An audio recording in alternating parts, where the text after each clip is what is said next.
For July 19th. The first committee is the Finance Committee. The first item on the agenda is the purchase of new vehicles for the police department. This is a modification of what we passed. Aaron.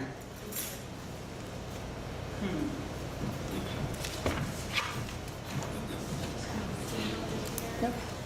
Okay. Good evening, everybody. Thank you for taking your time tonight. So at the June 7th, 2021 City Council meeting, the Police Department requested the acceptance of many bid awards for the purchase of new police vehicles. Due to unforeseen circumstances, Buyer Ford is unable to deliver one Ford Police Interceptor Utility Hybrid at a cost of $36,462.91. Due to their inability to deliver said vehicle, we are requesting to enter into a contract with the second highest bidder, Metro Ford, for the said vehicle at a cost of $37,862.69 for the 2022 model. One Ford Police Interceptor Utility Hybrid model for the patrol lieutenant vehicle at Metro Ford for $37,862.69. Are there any questions? Ms. Porterfield? Is this still within the budgeted amount that we had for the particular contract? Yes, ma'am. Thank you. Any other questions? Have a motion? So moved. I'll second. All those in favor? Aye. Next on the, thank you. Next on the agenda is to allocate $26,000 of unexpected CDBG funds to the Cocoa House. Ms. Dio. Good evening, everyone.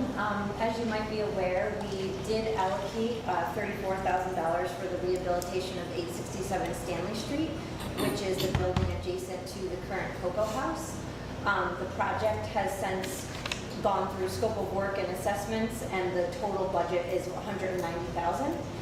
Since the time that we allocated the funds, the Cocoa House has done a lot of fundraising and has now commitments from Metroplex, the Land Bank, and private donations. We are requesting to allocate an additional $26,000 of CDBG funds for this project. We're happy to announce that the Seat Center is going to be the GC on the project, so it's going to be a youth-build, community-oriented based development. And we have Robert Weimer, who is the new CFO for the Cocoa House, here with us tonight, as well as Will Revis, the Executive Director, if you have any further questions. But we're just asking to approve the additional $26,000 to complete this project. Are there any questions? Seeing none, motion? Totally. I'll second. All those in favor? Aye. Thank you. Next is to approve the contract between the city and the Boys and Girls Club with ARPA funds. Mr. Mayor. Thank you, Chairman. Given it's outlined in your package, the costs are as a contract with Boys and Girls Club. Last year we didn't open the pools. This year we've opened all of them. Staff here is Quackenbush open day. There's a problem with the pump, not Quackenbush, Hillhurst, which is I don't think it's back ordered. We had a leak there, which we found the leak, got it all corrected, got it ready to go, and the pump didn't work. And so we're going to have that open as soon as we can. But this just formalizes the relationship with the Boys and Girls Club. This is money that is eligible, a program that's eligible for the ARPA funding, and somebody that the council would act in a favorable manner for it. Are there any questions? Have a motion? So moved. Second. All those in favor? Aye. Next is funding for the medical expenses for COVID-19 cleaning. Mr. Mayor. Again, this is a similar application. I'll give you a high level, ask for your vote, and then the chief will actually answer any technical questions. But this expenses that we've incurred, we've run over budget. So some of the protocols we're still doing, but would ask for the council's approval to again move forward on this. This one was what, 30,000.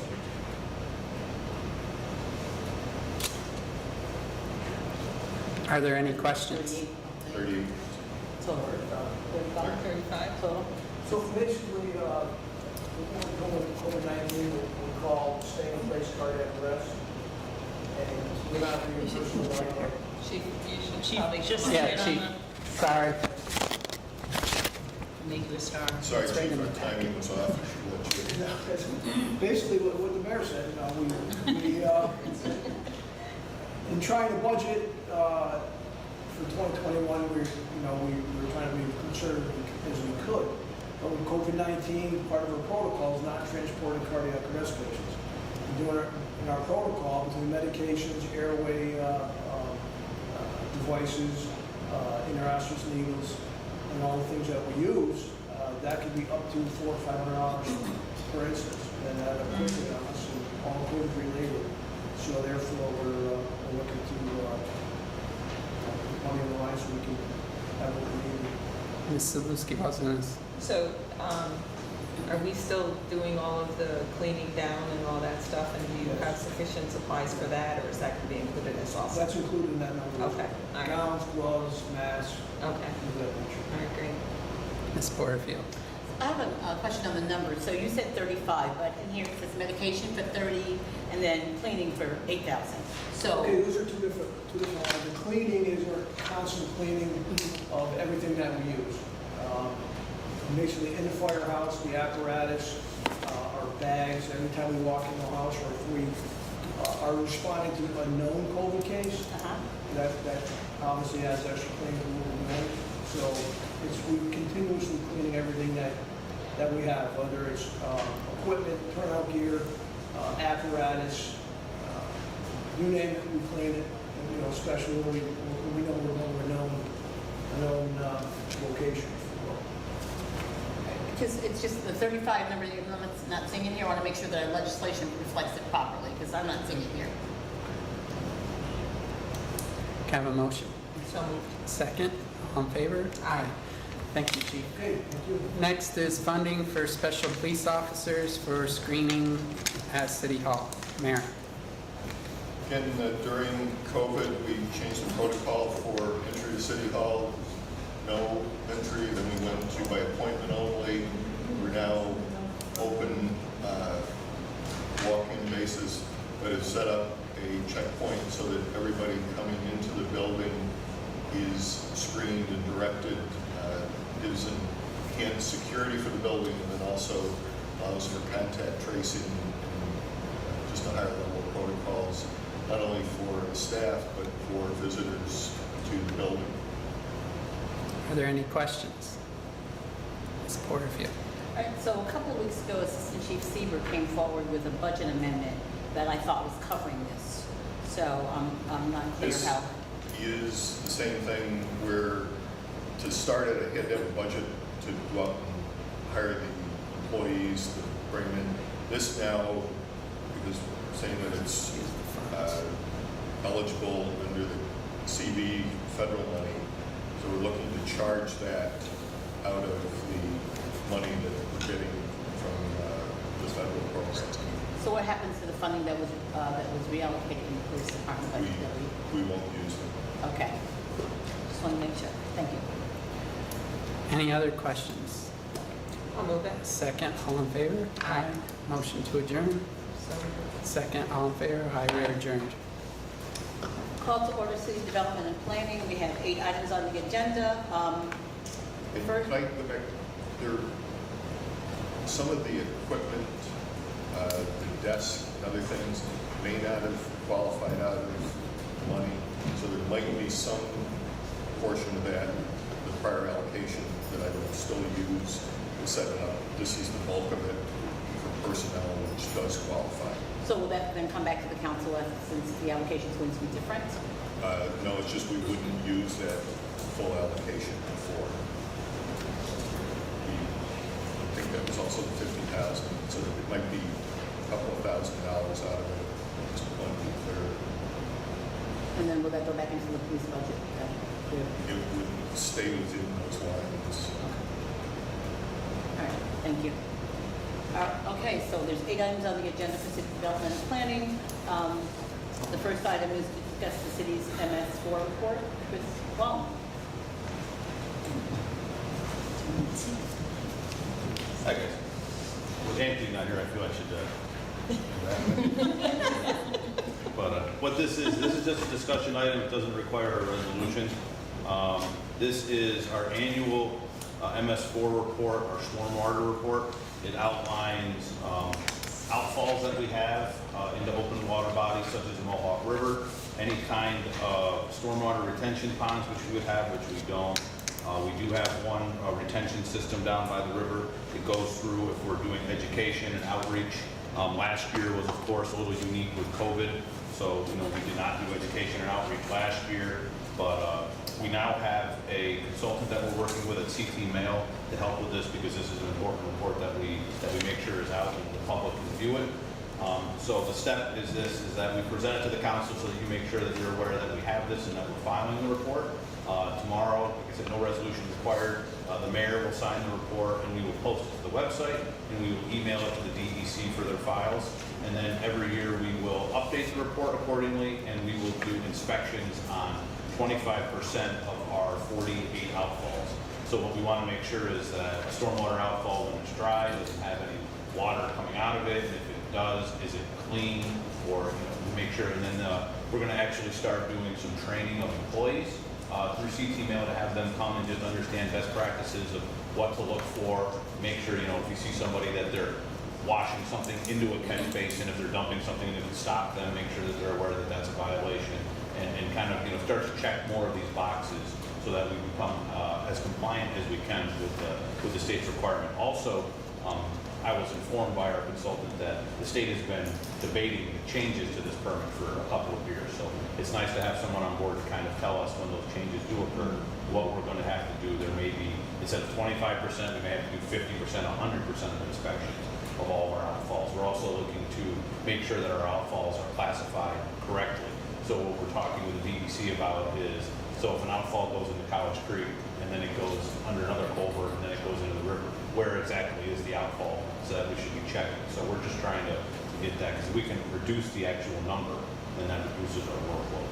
So this is for your eyes to look at it. We're going to, like I said, sign it, put it up on the website, and this is something that annually you're going to see me up here talking about the report. Are there any questions, anything?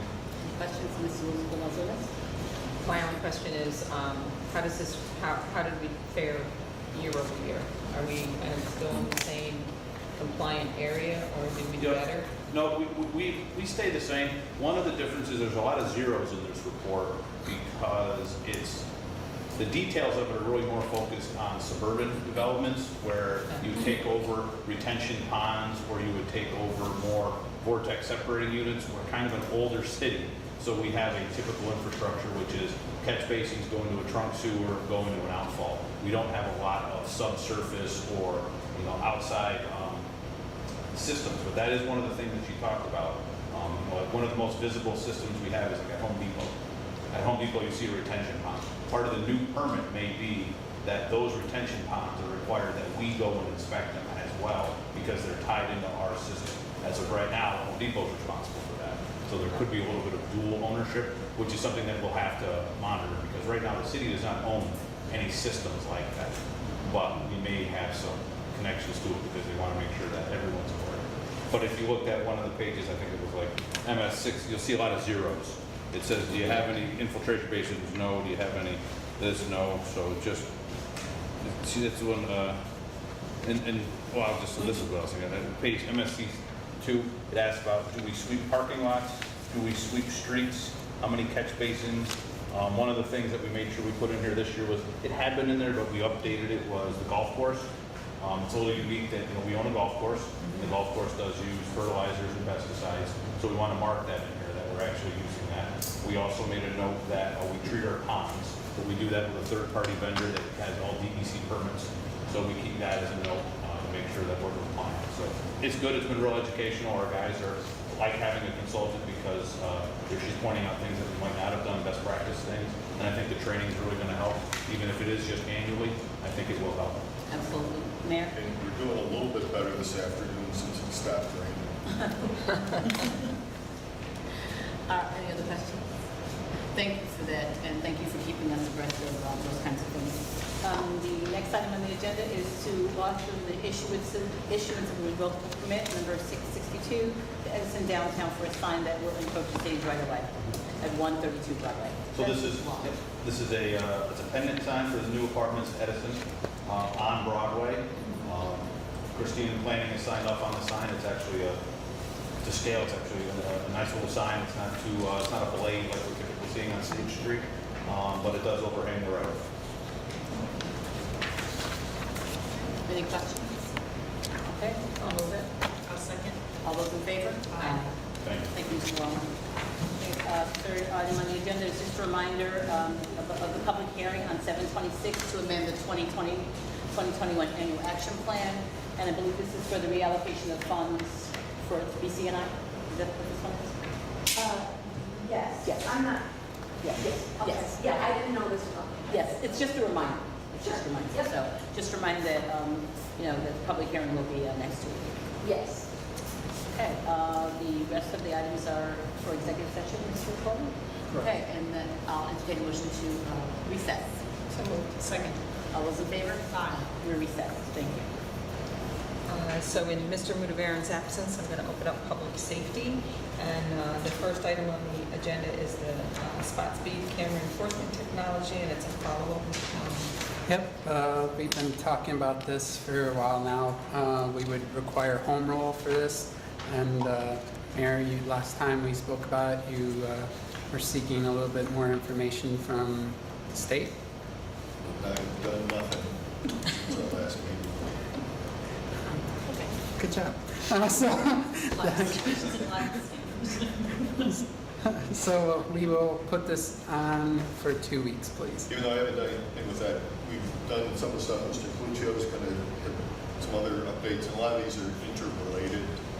With the stop signs, speed signs, speed humps, and other things that we're trying to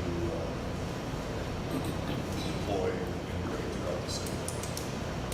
Okay. We'll keep it on the agenda and move forward. Thanks, Sam. The next item on the agenda is the traffic signage follow-up. Mr. Palomini, and I think that's I think this would be Mr. Colucci. Oh, it's both of us. So last time we spoke about the potential to do some LED stop signs. Done some research, we're going to get this out to everybody. Thank you.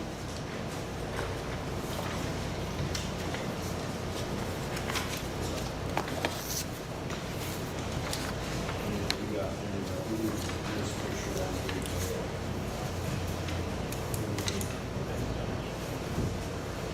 So let me start with, I did get a cost estimate wrong for the stop signs, Thank you. and they are $1,693 each. For the moment, I did a quote for 8 of them, and that's $13,544.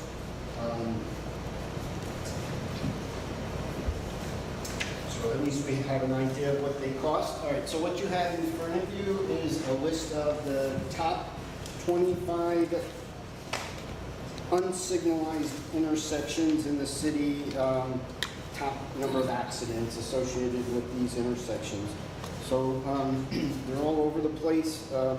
This is what you're looking at is from 2016 to present, so that's a really long period.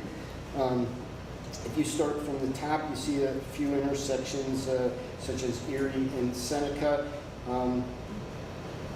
Not necessarily locations that are correctable by putting an LED stop sign. Where we are at this point is now that we have these top 25, we're going to look at all the individual accident reports to determine exactly what happened in those accidents to see what the potential is for use for these signs to improve the visibility of the stop signs and to be compliant with them. So again, the first one is Erie and Seneca. I mean, once we look at those accident reports, we might see that those are right angle accidents of somebody turning into Seneca while crossing 2 lanes of traffic while someone's driving down Erie Boulevard. It's not necessarily all accidents that are going to be correctable by something like this. So we have to dig into it a little deeper, but I think we're in a good spot now. I have highlighted 3 of them in green that without delving into it off the top of my head would potentially be good candidates for this, but again, I want to back it up with information. You also see the map, they're spread out throughout the city.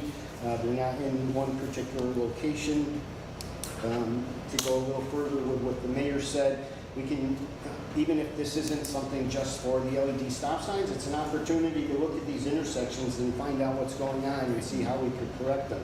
Could be pavement markings, could be better signage, could be enforcement. There's a number of things such as speed might be an issue that we have to look at. So I think there's a lot of opportunities, not just for the LED stop signs, but to evaluate these locations and see what we can do to correct them and get them down.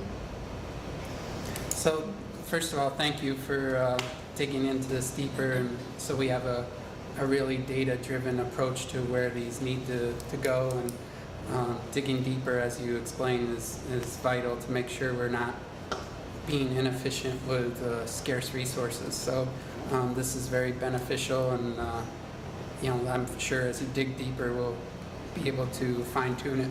Yeah, if you'd like, I'll come back in 2 weeks. I should have all those individual reports and be able to create some accident diagrams to cut those numbers down and say, yeah, there were 49 at Erie and Seneca, but really only 5 of them would be correctable, or 2 of them weren't even at the intersection. They were 200 feet away, someone pulling out of a driveway or something. So you got to dig deep, so don't just take the numbers and say, wow, that's a big one.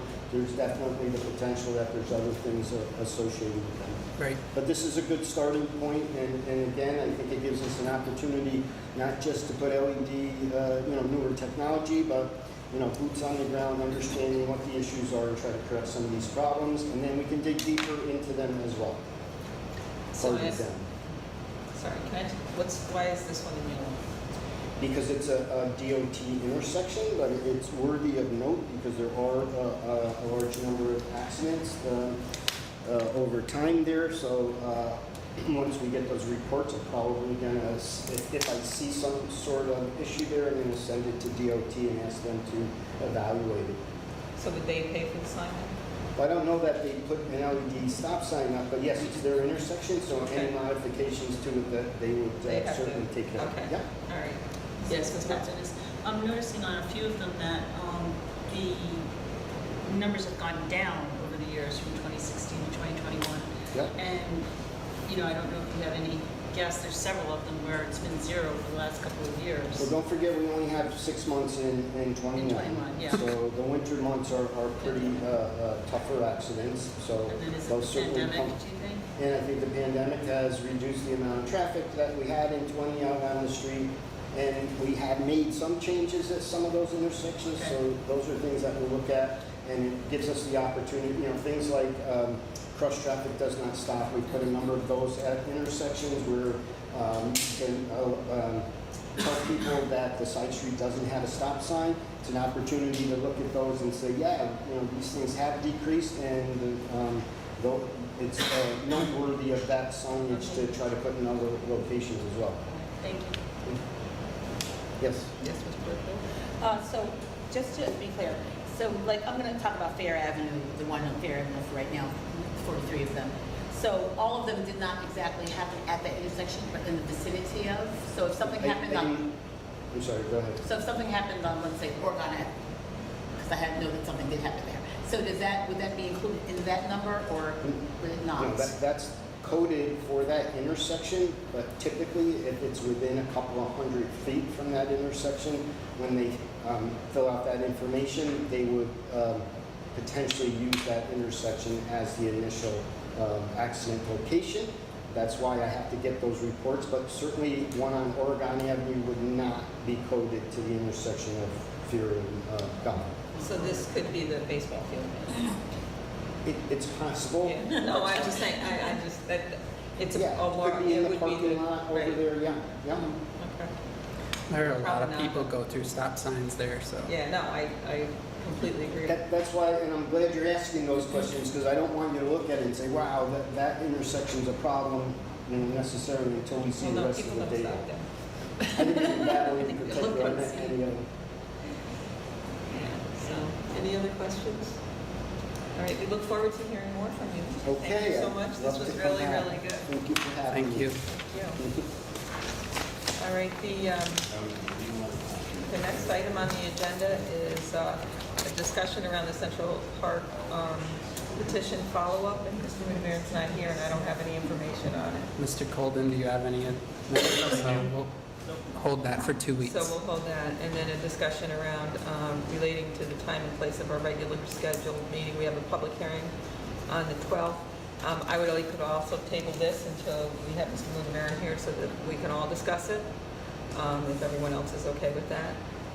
And a reminder about Chapter 18-1, 87 Code of the City relating to hours of office. Once again, Mr. Moon not here. It doesn't need to be tabled, it's a public hearing. Oh, just a public hearing, okay. All right, so that'll come up next week.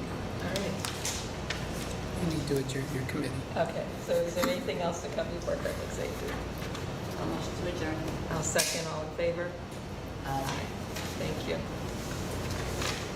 Okay, we'll reconvene city development and planning, but I need a motion to go into executive session. So moved. Second. All in favor? Aye. Going into executive session.